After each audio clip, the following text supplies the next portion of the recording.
Did you know a real-life untold story about Alexander Selkirk? Long before the legend of Robinson Crusoe captured imaginations, a young Scottish sailor named Alexander Selkirk chose isolation over certain death. In 1704, serving aboard the privateer Cinque-Ports, Selkirk warned that the Wormington ship was unseaworthy and begged to be put ashore. After a heated dispute with the captain, he was marooned on the remote island of Msa Tierra in the Juan Fernandez archipelago, thousands of miles from home. With only a musket, a hatchet, a knife, a Bible, some powder, and shot, and basic tools, Selkirk faced a world of steep cliffs, dense forests, chilling winds, and an unforgiving silence. He survived by learning the island's rhythms, hunting fleet-footed feral goats for meat and skins, fishing and gathering shellfish, drinking from springs, and eating native plants, berries, and peppery leaves when meat was scarce. The nights came alive with rats, so he befriended wildcats and they kept his stores safe. He mended his shoes and clothes until they fell apart, then stitched new garments from goatskins,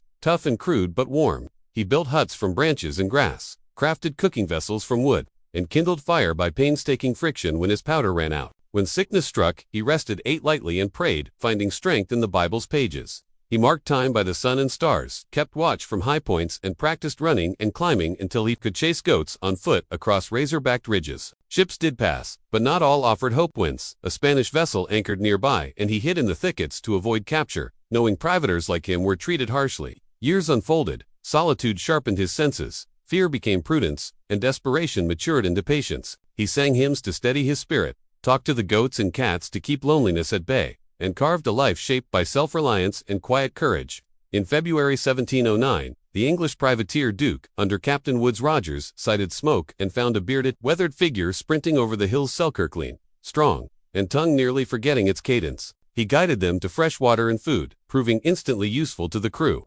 Rogers took him aboard, later writing of his remarkable fitness, bushcraft, and cheerful resilience.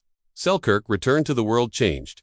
The island had become his teacher, and hardship had forged discipline, foresight, and faith. His account inspired Daniel Defoe's Robinson Crusoe, but behind the fiction stood a real man who chose caution over fatal bravado, learned to live with less, and discovered that preparedness and patience can outlast terror and time. Moral lesson: true resilience is born of wise choices, steady discipline, and humble faith. When we act with foresight, cultivate skills, and endure with patience, we turn isolation into strength and adversity into wisdom. Don't forget to subscribe, follow, like, and share this video. Let's spread good moral lessons around the world. God bless you.